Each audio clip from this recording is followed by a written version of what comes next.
afternoon, everybody. Welcome to Books and Books, as we prefer to call it, the cultural heart of Coral Gables. We appreciate you all being here. Those of you who are here in the store, take a look at our Books and Books newsletter. This will give you a rundown of all the great events we have at Books and Books every night of the week, every day of the week, 60 plus every month. We've got children's events, we've got Spanish events, we've got events for kids, poetry readings, first-time authors, celebrity signings. Upcoming tomorrow, we have Martin Amis will be here with his new book, Zone of Interest, so you want to make sure you take advantage and come in for that. We have tickets on sale for that as well. There's always an event for everyone's taste, and many of them are now being live streamed through the internet. You can see our text over here in the corner. And there's a couple of cameras around the store too, facing the audience and facing the author, of course. So if you want to tweet your friends or email somebody to tell them to tune in, you can always call the store while the event is in progress. Get a book signed, we'll ship it to you for no charge for the shipping here in the US. You can also even call and ask a question of the author while the event is in progress. And I will also tell you that while these cameras are facing the audience for the question and answer period, for the benefit of those who may be watching, please just make sure you're sitting next to who you're supposed to be sitting next to. Again, go to our site, give us your email address, and that way we can send you blasts for everything. You don't miss a thing. But tonight we're very happy to have with us Jen Karetnick and her new book, Mango. Jen Karetnick invites you into her home, the Mango House, where many of her luscious mango recipes were created. She introduces you to the Mango Gang, a group of world-renowned chefs, including our very own Chef Alan Susser here at Books and Books, and Norman Van Aken. These chefs make frequent use of the bounty from Jen's 90-year-old trees in their Miami restaurants, and in Mango, they share some of their favorite recipes. Karetnick will discuss the best methods for picking, preparing, and eating mangoes, and shares expert tips on how to dehydrate and freeze them so you can enjoy this delicious fruit year-round. If you're looking for a tantalizing hint of mango in your dish or a tropical explosion of flavor, this book has just the right recipe for you. Jen Karetnick is the dining critic for Miami Magazine and creative writing director at Miami Arts Charter School. Please just give her a big warm welcome, Jen Karetnick.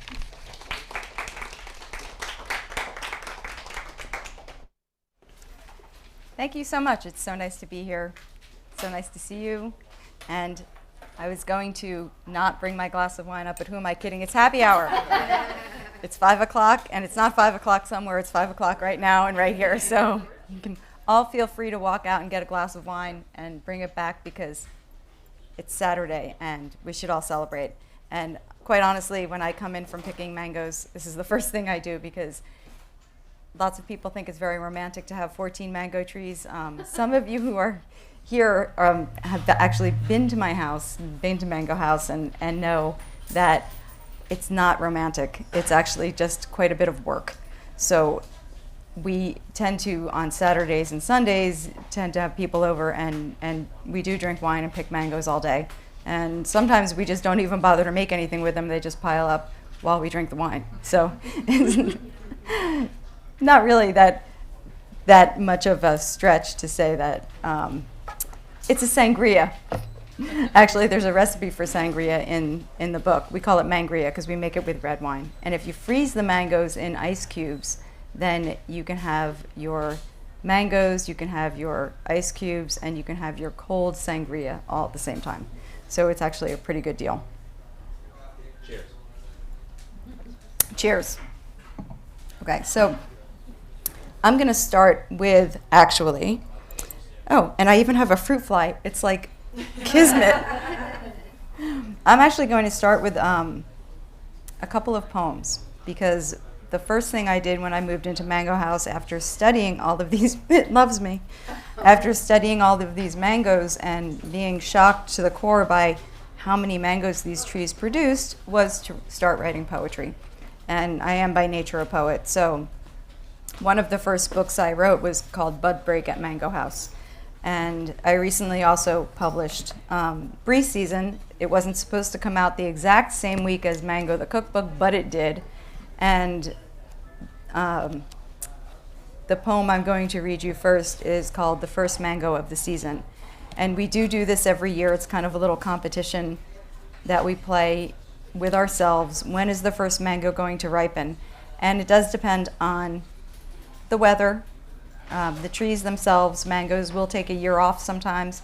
My mango trees have gotten smart. Now that they're picked every year, now they take only half the year off or half a side off. So I'll get all of the trees blooming, all of the trees producing at the same time, but just a quarter of them or half of them. So it used to be they would all take a year off and I'd have a break. But now none of them give me a year off because they'll produce half on one half, and then the other half will be bare. So we look every year to see how early we get the first mango. The earliest I've ever gotten a mango is May 3rd. The latest I've ever gotten a mango was this year. We didn't think we were going to get any because we pruned them, and then all of a sudden in July, it started to rain mangoes. So the first mango of the season. The first mango of the season is in miniature, precise down to its blush, but smaller than a peach, skin and flesh, hinged to a pit the heft of an almond, and like furniture crafted for a dollhouse. It is on scale with the blue jay, who flies with it clamped in his beak to the ficus hedge, where he lets loose the fruit to peruse it with an eye as practiced as a chef's.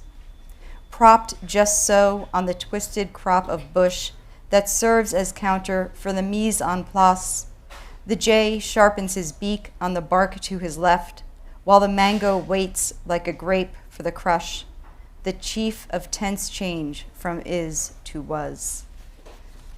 And the mangoes, sometimes the first ripe mango are like this big. And I do have some very nice Indian ladies who come over, and they take the little mangoes that fall down, the little green ones, and mangoes are self-selecting, so you don't have to go in like grapes and cut them and make sure that they're growing correctly. They come in and they gather all of the little green mangoes and they make relish. And those recipes are also in the book. So if you're interested in coming to my house and collecting all the little green mangoes and making relish, you're more than welcome. I'm going to read you the introduction to the book, which at the time I had an agent. He told me it wasn't a good idea. He said, you know, this sounds like a great article, but a terrible book. So I said, fine, I'm going to do it anyway. And I fired him. And then the book came out. So agents aren't all they're cracked up to be. We were looking for a house, my husband and I was pregnant at the time. And it wasn't my intention to find a house with mango trees. We simply wanted something with a fruit tree. So we sort of got, I don't know, sucked in, I guess you could say. I grew up with a diseased apple tree in my rather limited backyard in suburban New Jersey. The fruit it produced before my folks finally cut it down was good only for contributing to the acorn and pinecone wars the neighborhood kids and I perpetuated on each other. When the time came for me to buy my own home in the lush subtropics of Miami, I had one stipulation. I required fruit trees. I didn't care what kind, but I wanted a lot of them, with bows weighed down by gorgeous jewel-toned specimens. This is no doubt why Mango House was my siren call, one that had everything to do with being led down a pit-strewn, pulp-littered path. One look was all it took to fall in love with Mango House. My husband, John, and I were moseying down one-way alleys when we turned a corner and spied the wrought iron green fence just barely containing the jungle-like property. Gazing at the coral rock front steps and the peaked green slate roof, I had a conviction, a premonition as it turned out, that I was destined for the spot. The house had been built in 1933 or 1934, a prefabricated Sears house. The small cottage, with floors made from Dade County pine, now a protected species, was designed for the mango pickers of the plantation on which it sat. This acre, a corner lot, was all that was left. The alleyway bordering the southwest of the house used to be a canal, and the Miccosukee Indians would paddle up as recently as the 1960s, trading fresh venison for fruit and camping overnight before heading back to the reservation. We were charmed as much by the history of Mango House as we were by the prospect of owning what were then 11 fruit trees, and I'll tell you how 14 of them came to be. We had wanted the experience of growing and picking our own, especially me, a food writer and dining critic, since I moved to Miami in 1992. Well, I've had the experience. And the first spring we moved in, it was March, and the hard little fruit, they were probably about this big, swayed in the wind all night long. And they clicked like thousands of marbles being shot from champion thumbs. It took a while to get used to it, and for a long time we thought it was raining when it wasn't. From May until October, Mango House is hammered with a hailstorm of falling fruit. 2 trees pepper the driveway with mangoes, 1 pummels the deck. Some of them are so large they make the deck shake when they fall. Mangoes find their way into our pool drain, they drop into the baskets of our bicycles, and they plop down on our ficus hedges, and they balance just so. It's amazing. The canopies of the approximately 90 old trees are so large they tower over the roofs of our houses as well as our neighbors. The trees branch out into other trees, making it hard to tell if our palm trees actually have coconuts or mangoes on them. I've read reports of nonagenarian trees the same ages as mine that can produce 3,000 pieces of fruit per season. And while I've never counted the exact yield we get, I don't doubt it. Together, my 14 trees of 8 different varieties can give me an average of 400 pieces of fruit per day that I collect and wash and dry. This doesn't include the rotten mangoes that fall from the trees during the night or the ones that succumb to bugs, birds, and various rodents, which need to be cleaned up and bagged on a daily basis to prevent the yard from stinking like a subtropical winery, and which have me racing the garbage trucks to the curbs with bags weighing me down like kettlebells. And I can tell you that during mango season, I don't need to go to the gym. I don't need my trainer. I don't need to diet. This fruit fly loves me. He really does. Oh, no, he doesn't exist anymore. No, he still does. Okay. There are days when the mangoes are so numerous that I dream about hydraulic lifts and hired help, which I never would have thought about before I bought this place. When the lawn, what's left of it, resembles a 2-year-old's Easter egg hunt. With so many good mangoes in reach, I don't know where to begin. And it's true, people come over and they're like, they don't believe it until they see it. But you go out in the morning after the night and you just stand there and there are mangoes everywhere. It's like unbelievably fecund. When I have just cleaned up one section of our acre and moved on to the next, only to hear the thump, thump, thump of rapidly falling mangoes re-littering the area behind me. You can imagine it's a little frustrating. The heavy fruit can make quite an impact when they fall. Not a summer has gone by that I haven't borne bruises from mangoes that I'd loosened accidentally and then couldn't duck fast enough, while the ones I was actually reaching for still dangled temptingly above my head. I've had to advise parents to move newborns out from heavily endowed boughs. Jennifer Hall once stood under a 2-pound mango with a brand new baby, and I was like, I would get out of the way, because if that mango had fallen on that infant, sometimes you don't want to imagine things. Fortunately, no one has ever been seriously injured, not even our 3 dogs, who are actually walloped every now and then. By the time July rolls around, I've run out of boxes, and I move to filling 40-pound hefty bags with mangoes. By August, my hands are permanently tinged orange by the juice, and my hair knotted with sticky sap, and I've piled the fruit on every available surface of our home and yard, including our hot tub cover. And for those of you who haven't seen this picture, this is one of those days that the landscapers came before they were supposed to, and I hadn't collected the mangoes yet, and I just ran around piling them up like crazy on our hot tub cover that we've never even used this hot tub, but we have it for some reason. And that was just one morning's harvest. So there are times I can spend 8 hours a day out just collecting them. Yet somewhere along the way, while stumbling on days-old fruit and getting hit on the head with falling globes that range from a few ounces to a couple of pounds, I grew to love the prolific things. Once we realized in the very first season that we couldn't possibly handle all this fruit, John, that's my husband, and I turned the place into a U-pick. We reached out to our friends, most of whom are chefs, home cooks, and food lovers, and invited them to come get them. In return, they've given me chutneys, jams, breads, ice cream, everything that you can think of that can be made with mango.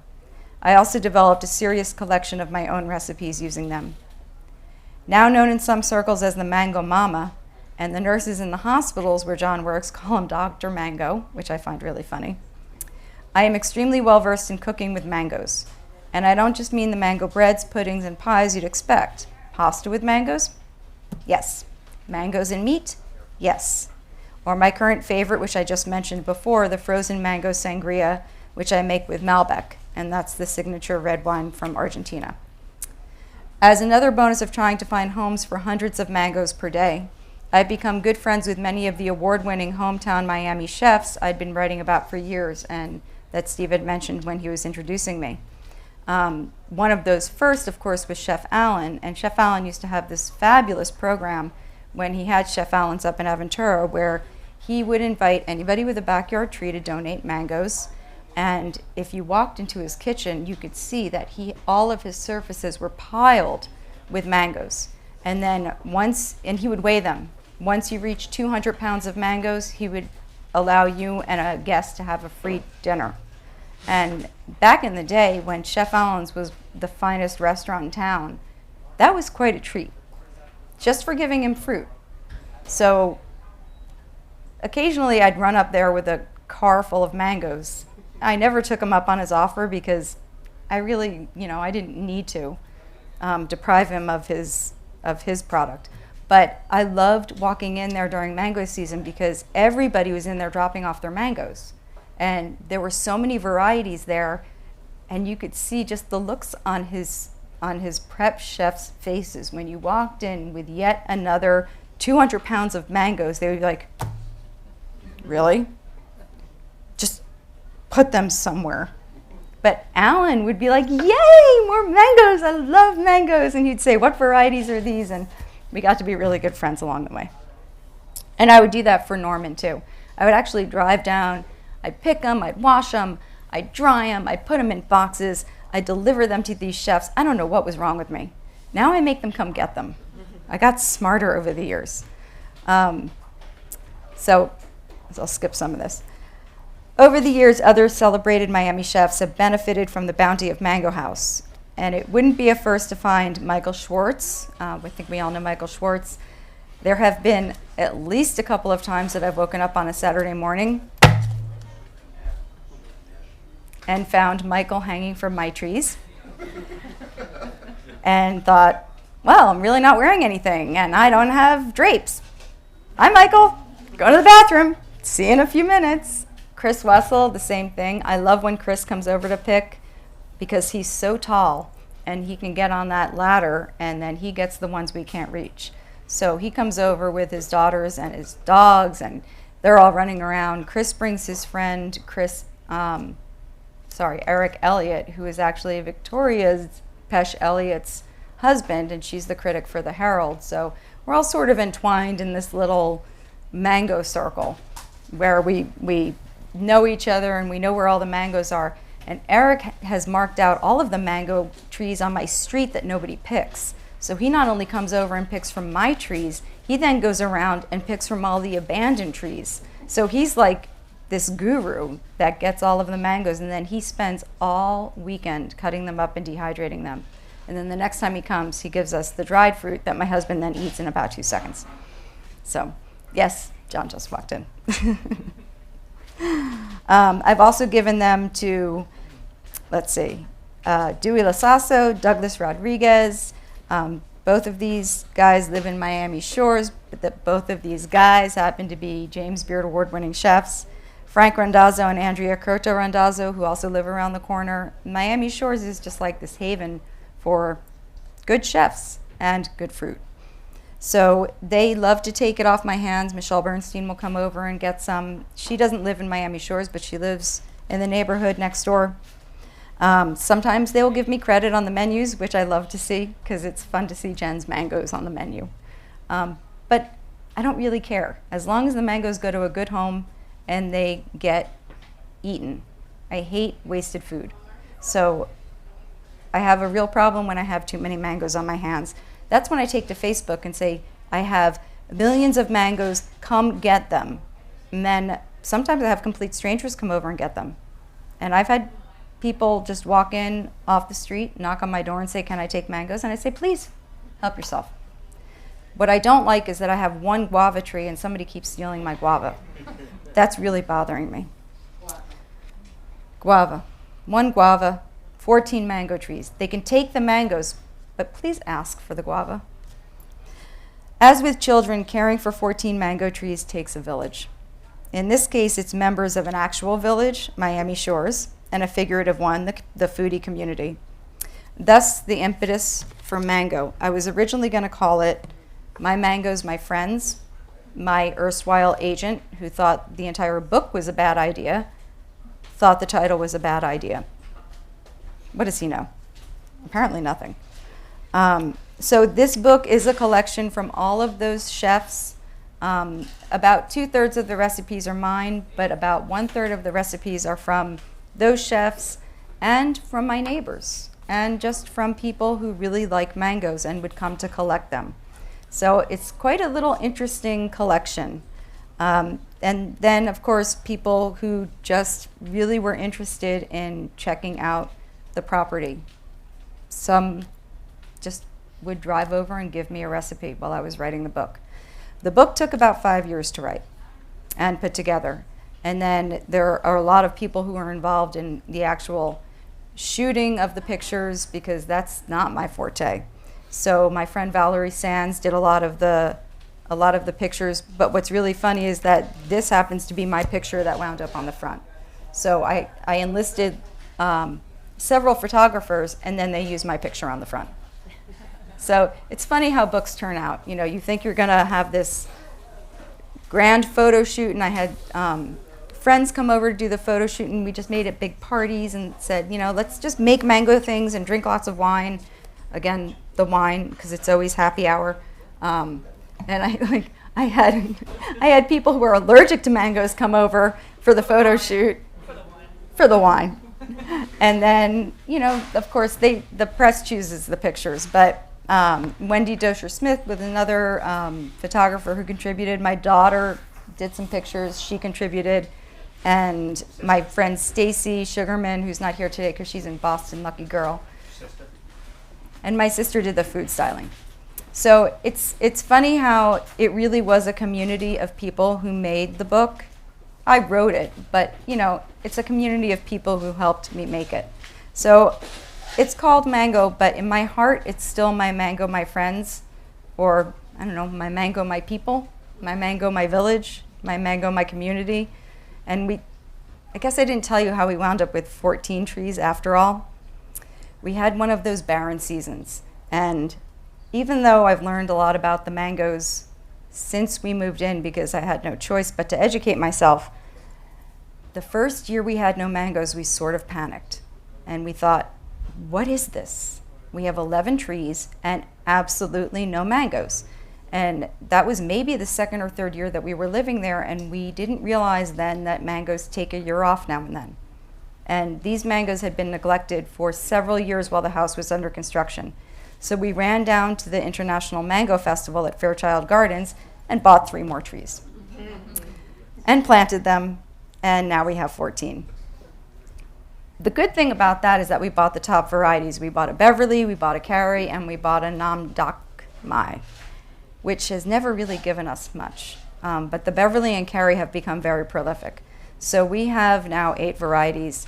Most of our mangoes that were originally there were Hayden's, but all of Miami Shores was this, I guess, gigantic pineapple, mango, and avocado grove before they started turning it into suburbia.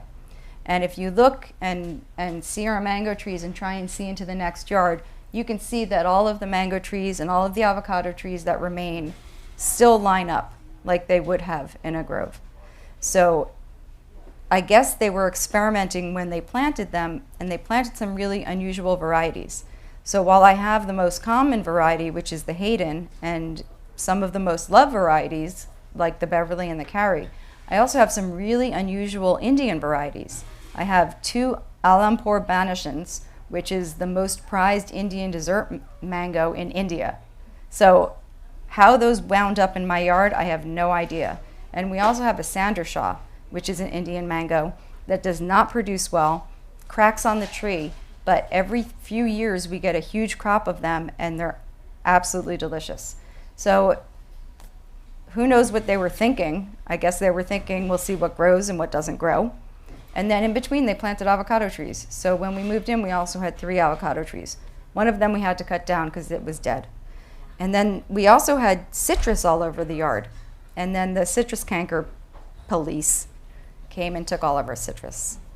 So it's been an interesting ride at this mango house. It's only an acre of land, but it's unusual in Miami Shores to still have this. So this is what the book looks like. It has about 110 recipes in it, and lots of different pictures from lots of different people, including someone who's photography challenged. But some of the pictures, it's really hard to take a bad picture of a mango because they're so beautiful.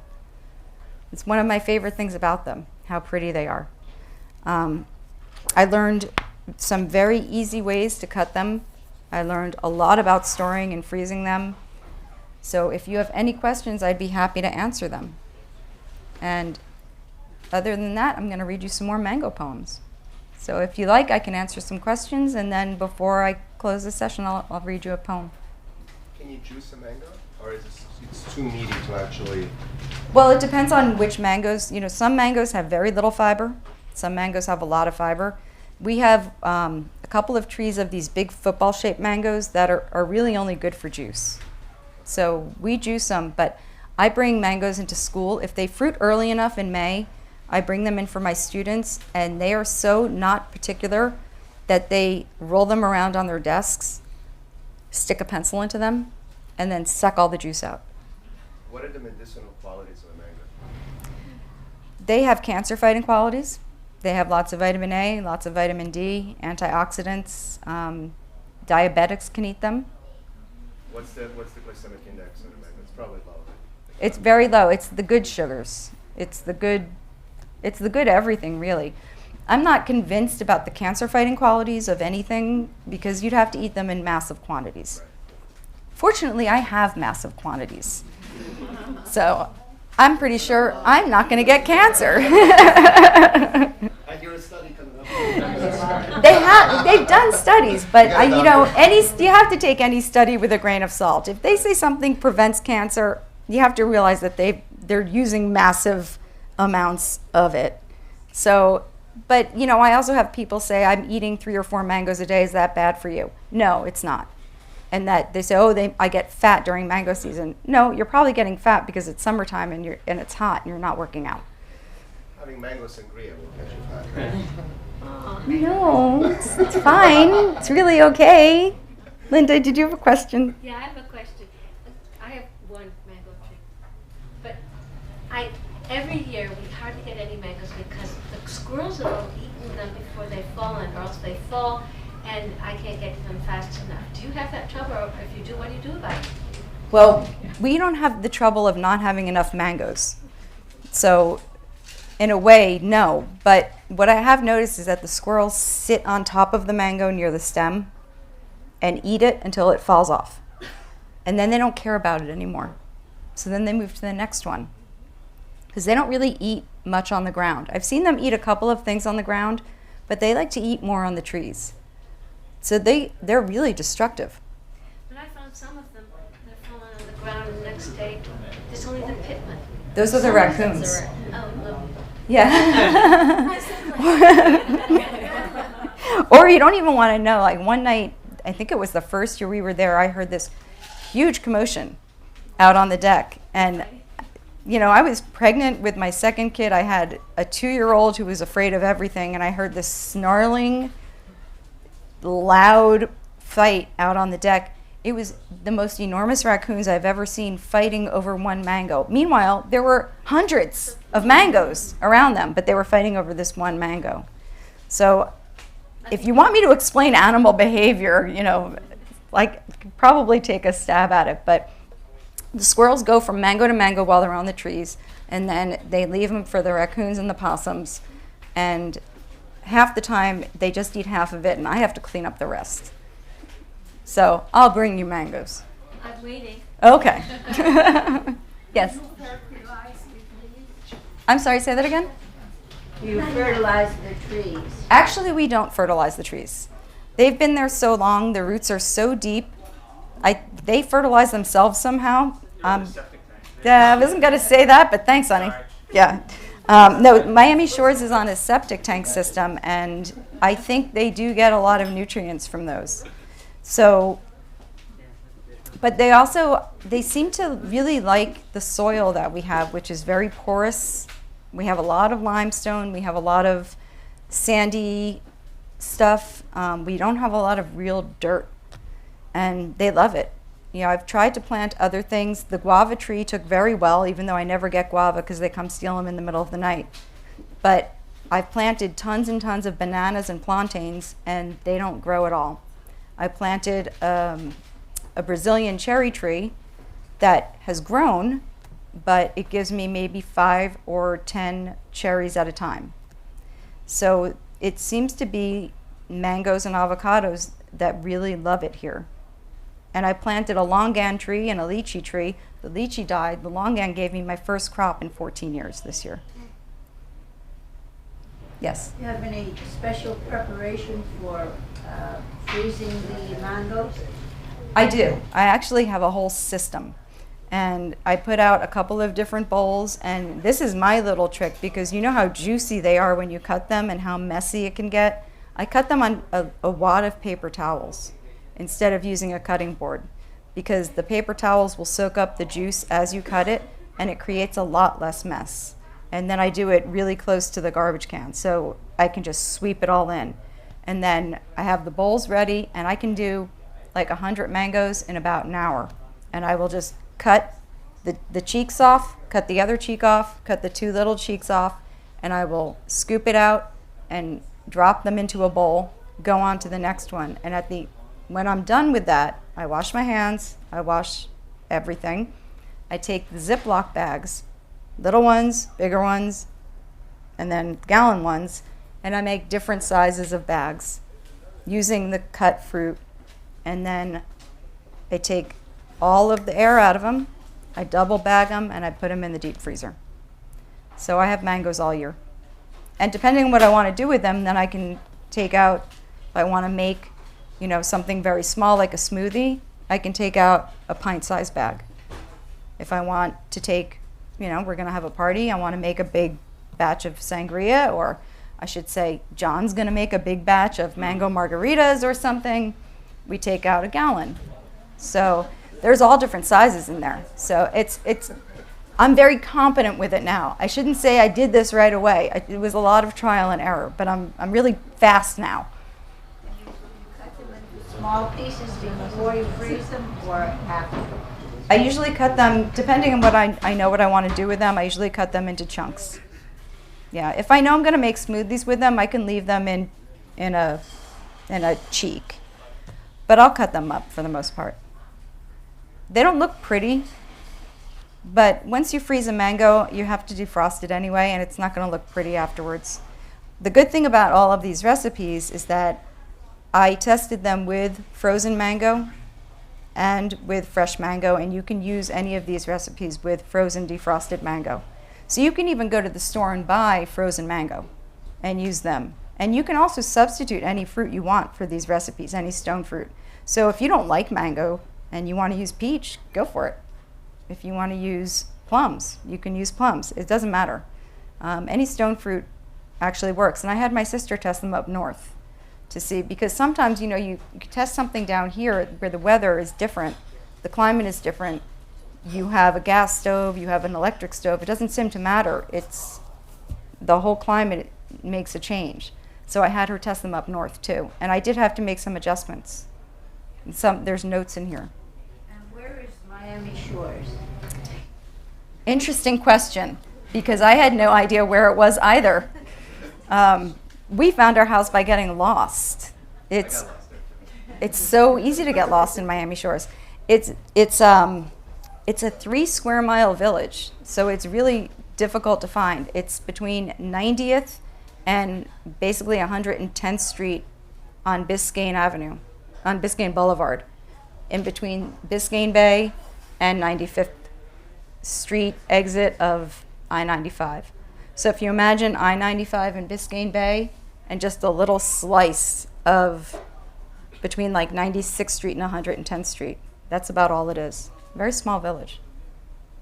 very old-fashioned, stubborn village that doesn't want to change anything about the way it has lived for the past 50 years. How long can you keep the mango frozen? That's a good question too, because technically you can keep them, if you double bag them, you can keep them for a couple of years. But I just defrosted some that I had kept for a couple of years and they didn't look very good. I was going to make something and then I thought better of it. So I would say about a year is good. So I didn't keep any from last summer because they came down so fast and so furious that I didn't have time. I was getting ready with the book, I had the other book come out, and I actually had a third book come out at the same time, and I couldn't cut and freeze any, so I was going to try and use the ones I had from last year, and they don't look so good. So I would say a year. Is there any type that you like the best? Yes, we do have our favorite variety, and that's Irwin. We have one tree. They're these little purple ones, and they grow in clusters, and we all agree that that's our favorite. Well, I shouldn't say we all. My daughter won't eat a mango. If you paid her $1,000, she would not take a bite of a mango. $1 million she might. She might throw up afterwards, but she might do it for $1 million. But my son, my husband, and I like the mangoes, and the Irwin is our favorite. I don't know if you've had an Irwin. They're very similar to Edward, Irwin. There are like 2,000 varieties of mangoes. And we have 1 million here in Miami. So have you ever been to the Fairchild Festival?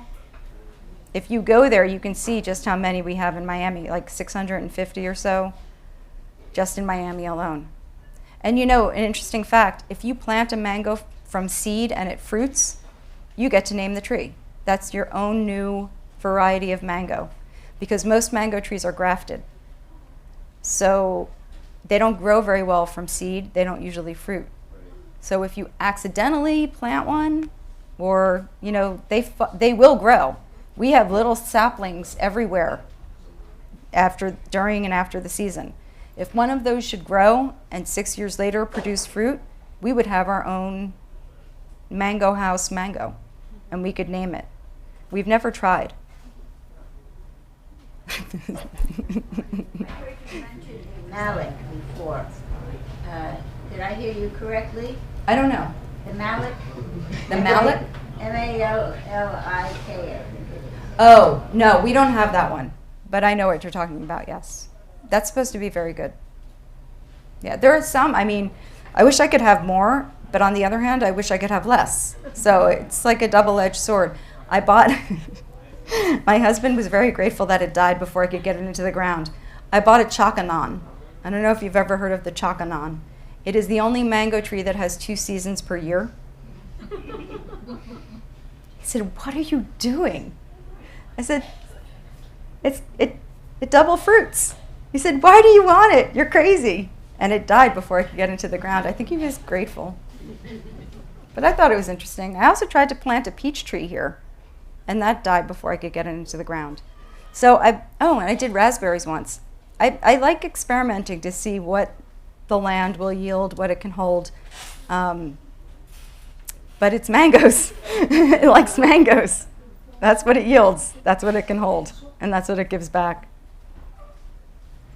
My friend had a mango tree. It's actually my favorite. It's elongated, and it's tastes almost like a peach. It is the most delicious mango. I've never seen it anywhere else.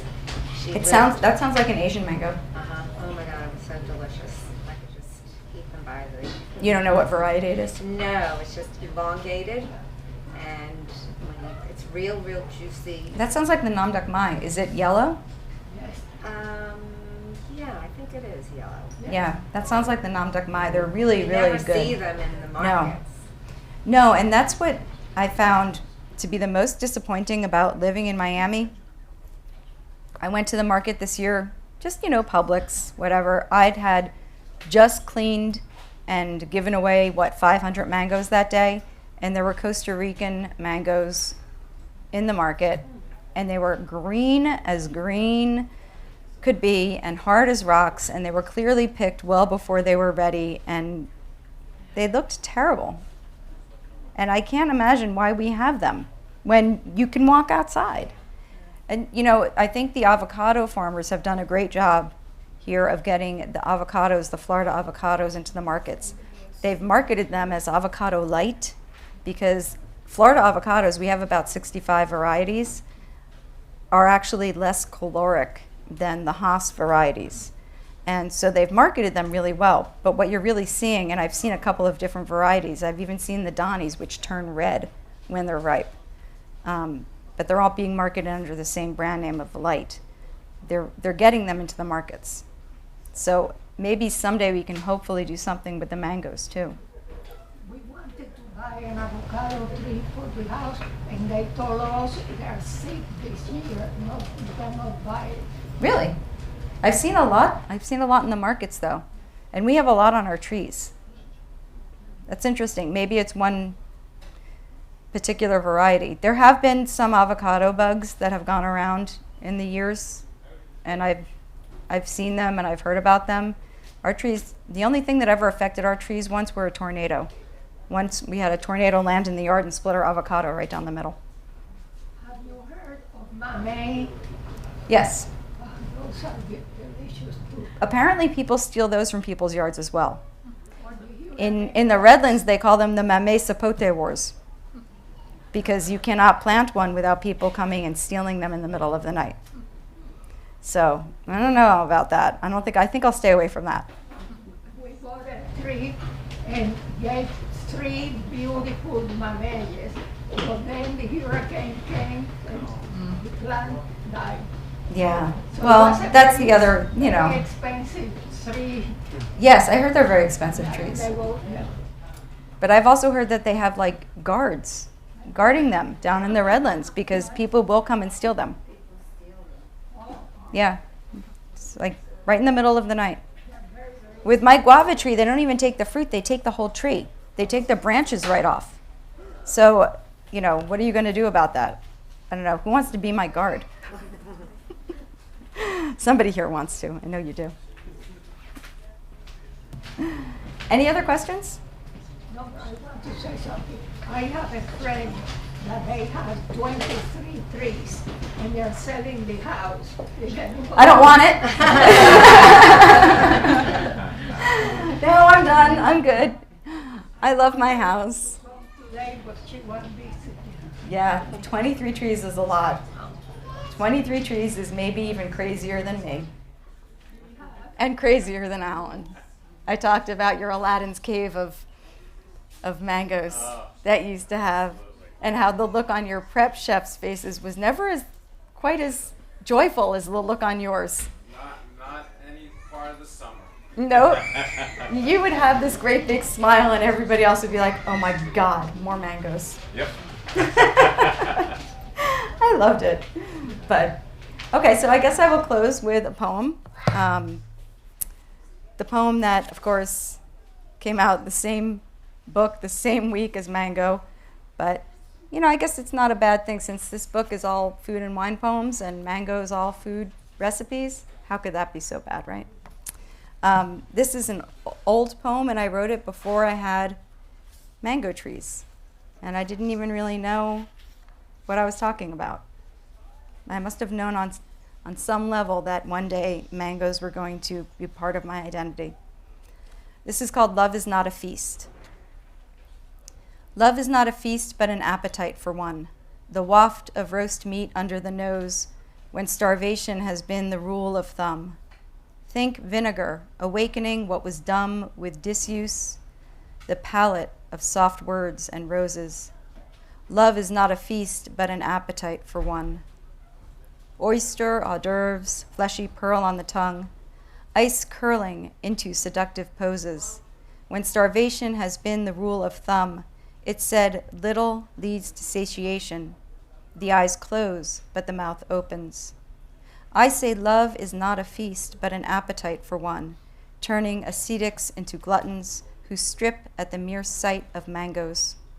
When starvation has been the rule of thumb, 5-course meals are mere samples of joys to come. So sample freely, gorge, and don't look for losses. When starvation has been the rule of thumb, Love is not a feast, but an appetite for one.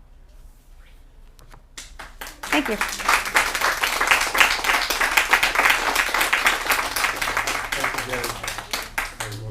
Thank you. Well, there were some delicious appetizers right there, but you guys were all looking this way, and I was back there. So, no, I'm teasing.